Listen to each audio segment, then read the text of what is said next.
I invite you to be seated. And as you're seated, I invite you to pray with me this morning. Holy and gracious God, having heard your scriptures read, continue to speak to us this morning.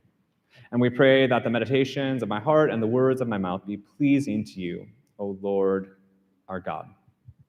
Amen. Amen. So how many of you have heard the story of Ruth and Naomi before? Yep.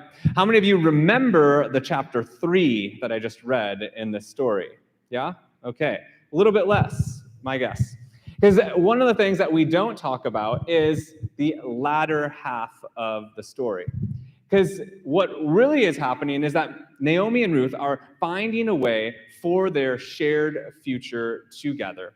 And they're trying to secure for themselves security.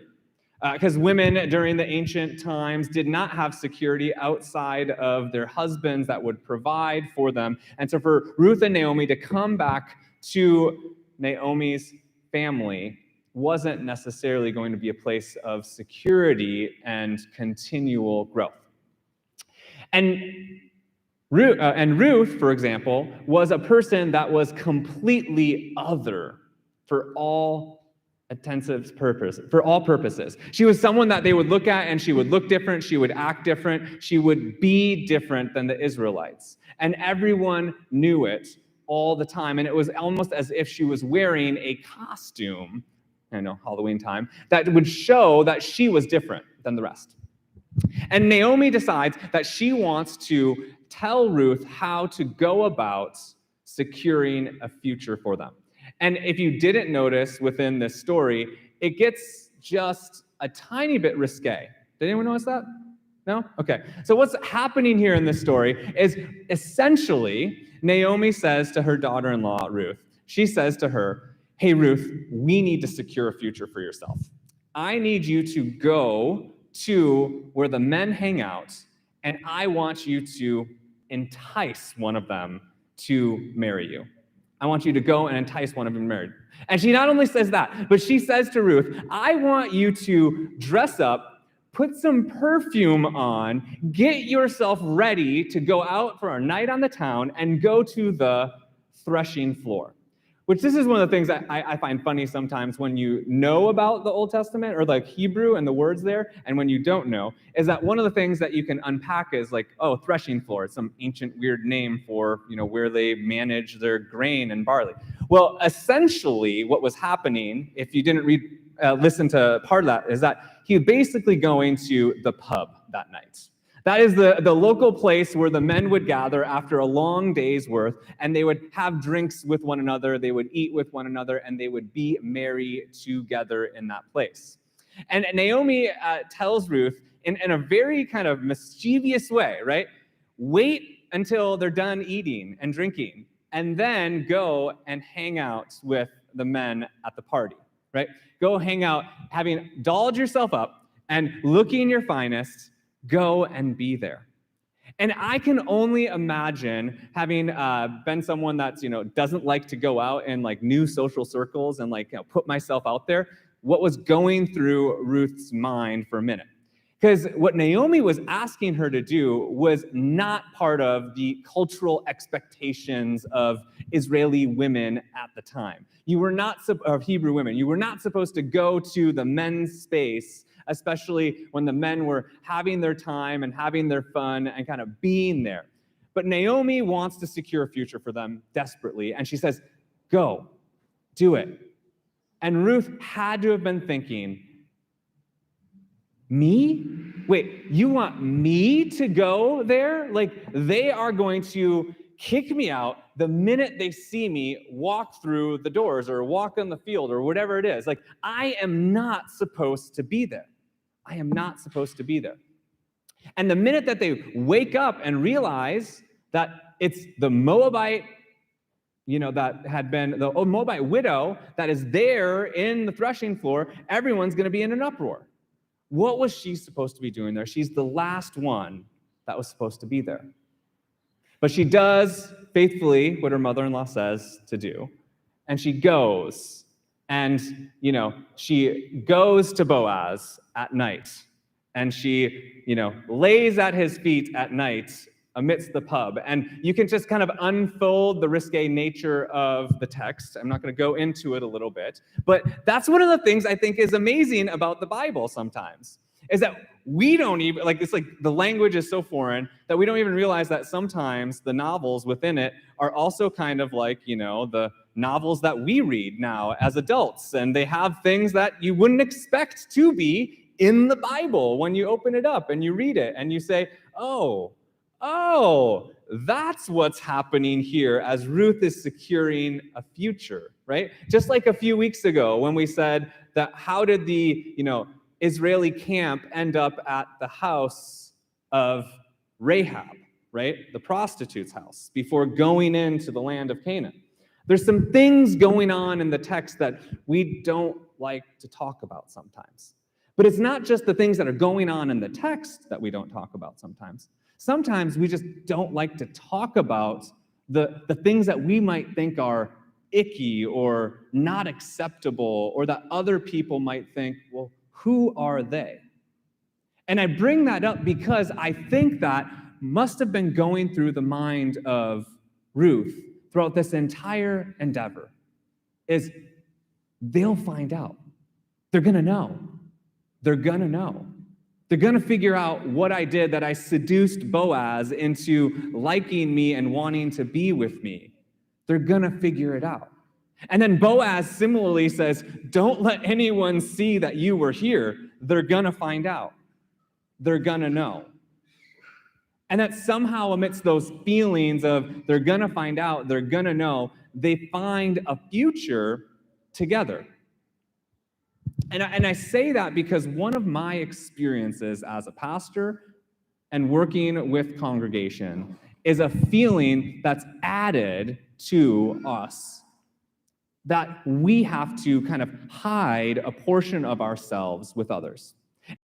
Pastor, I think that when we go and we make new friends, we find ourselves in a new place, community, we try to connect to people and be in relationship, but we have a part of us that we think to ourselves, they're gonna know, and they're gonna figure it out, right? Like, what if they knew my past? What if they knew that I was divorced? Or what if they knew that I had made these mistakes in my life? Or what if they knew that, I actually raised my voice at my kids? Or what if they knew, right?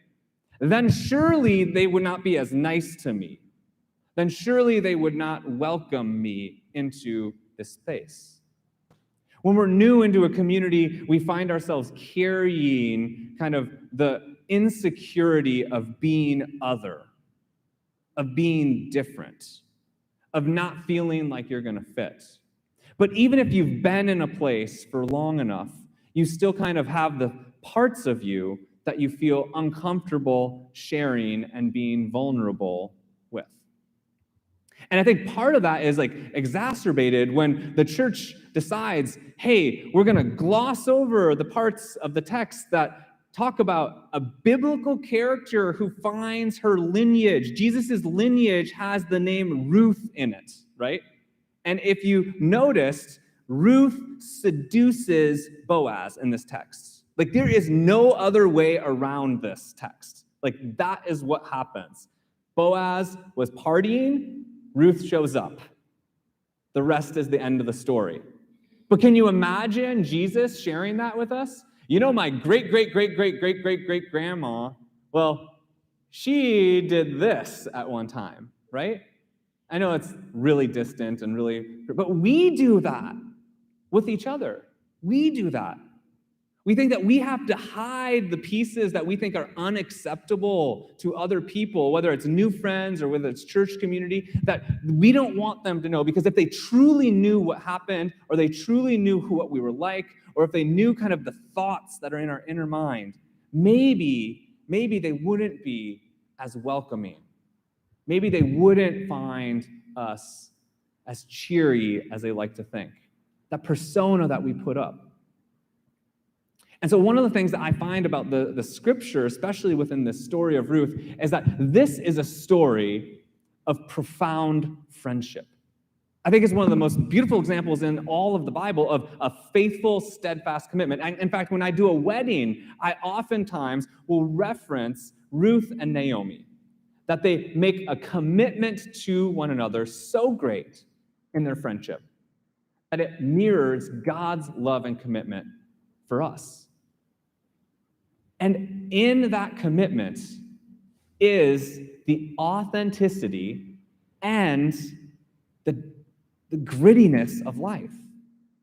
They don't exclude that from the story of Ruth and Naomi. It's not a story of Ruth decides to go with Naomi. Where your people go, I will go. Where you die, I will die. And then they live happily ever after.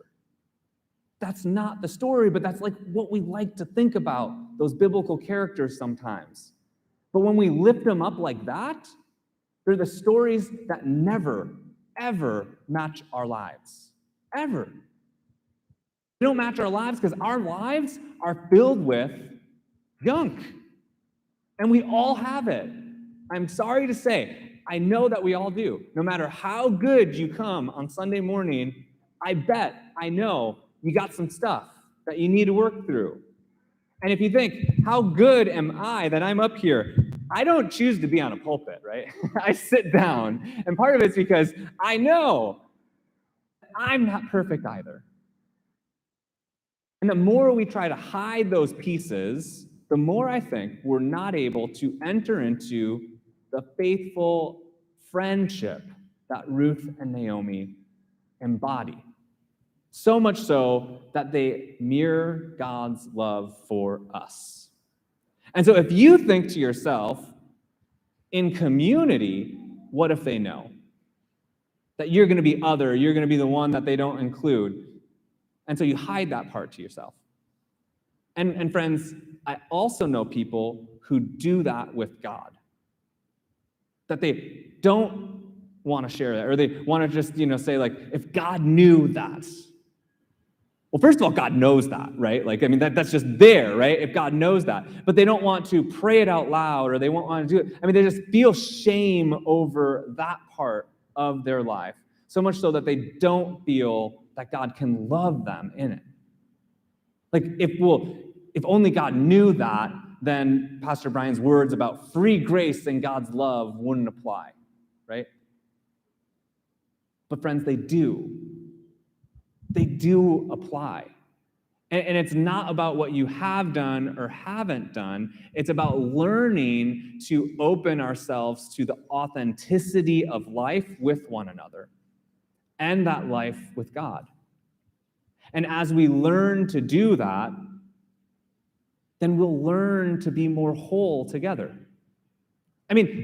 Truly, a great, appropriate, figured out how to do this as a parent, right? Or as a grandparent, is to say, look at what's in the Bible, right? The Bible's not hiding the pieces of life. We are hiding the pieces of our life that's in the Bible from ourselves and from the kids. And I know that we got to be age appropriate. We got to figure it out. How do we share this part of the story? But how many of you knew this part of the story prior to walking in? Had heard of the story of Ruth? It's a piece that we don't look at in the same way that when we hear the psalmists yell, "Where were you, God, when my life was falling apart? Did you even hear my cries?" The Bible gives us words in the dark places. The Bible gives us examples of faithful, saint-like characters in the Bible that have some pieces to their life that don't exactly fit the mold of what we consider to be always saintly, right? The Bible creates space for those people to be faithful and even to mirror God's love. So why do we feel we need to hide those pieces from God and from each other? Because the truth is that all are welcome. And if you feel other, outside of the community, how can someone, really bring me in? Or I don't know enough, or I'm not, all are welcome. The last time I preached on this portion of Ruth, was when I was giving my last sermon at the first church that I ever served at. In fact, it was a memory lane when I was pulling up my notes about this portion of Ruth, because I preached a sermon at Evergreen United Methodist Church. Evergreen United Methodist Church was a small rural church just outside of Chapel Hill, North Carolina. And as I was reading the sermon, it was so interesting because I was talking about my experience of learning to be an outsider on the inside. And because what I mean by that is that I didn't grow up in the Methodist church. I didn't grow up in the church. And then when I did find my way into denominations, I was a very mixture. I was all over the place. At non-denom, I had spent some time Pentecostal. I had been with Catholic friends. I had been Lutheran at some point, and then Episcopal. I mean, I've been around in my short history. And so then I was appointed, or I was given what is it called? Field education, we called it. It was internship. There we go. That's the word. I was given an internship at this Methodist rural church outside of Chapel Hill, North Carolina. And it was a small Methodist church, about 50 people that would gather, or 40. There I was. And I did one semester, or one summer, and then I did another following year, and then I was able to have the gift of doing another summer. And the reason I did that was because I watched a pastoral changeover, and so I decided that, hey, I can continue in this community, and I loved them, and they were great. But you know what I was not, and I was aware of all the time? I was not Methodist. And I was preaching regularly, and I was leading them, and then all of a sudden, I found myself coming into the Methodist circle and finding my way into ordination. And I shared with them the beauty of how they made me feel welcome, not only as a student pastor, but eventually as a future United Methodist pastor, because Ashley and I joined that church so that I could begin the ordination process. And then they were there with me and voted on me to move me up to the ordination process. And as I kept moving, and so as I gave my last sermon, I had already been on the process to be commissioned in the Methodist Church as an ordained pastor. And I said, I was not what you wanted. And one of the things, or not what I didn't think that you wanted me to be your pastor, right? That was not Methodist.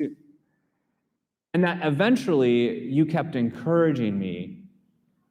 And the thing is that what they kept encouraging me to do that made me be where I am today is to not be the Methodist pastor.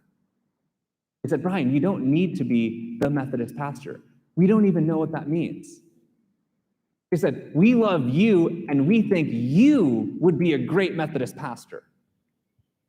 And it was in that community that I was able to realize that I didn't need to fit the molds, pretend to be something I wasn't, but that the real gift that I was in that community was to be myself. As I learned to be myself, they affirmed that that is exactly what we want in the Methodist Church.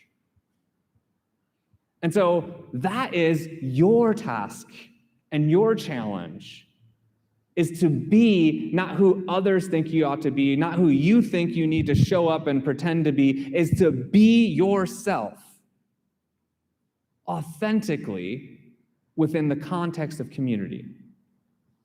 And the fullness of God's love that we see in Naomi and Ruth will make itself more evident each day that we're able to truly do that.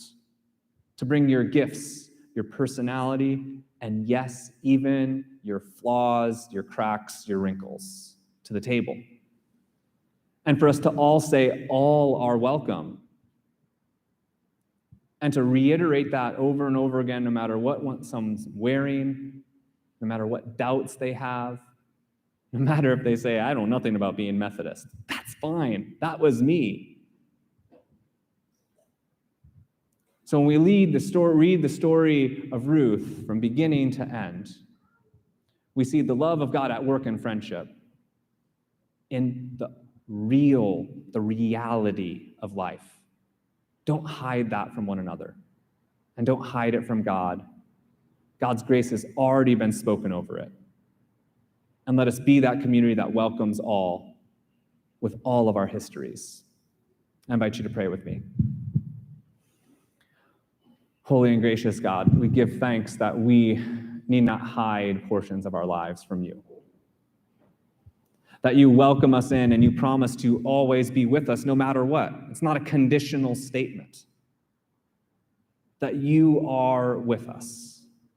And just like Ruth chose to never leave Naomi, not even in the hardest of places, you will never leave us. So let us open ourselves to you and to one another. Not pretend we're better than we are, but acknowledge that we are exactly who you made us to be. Amen.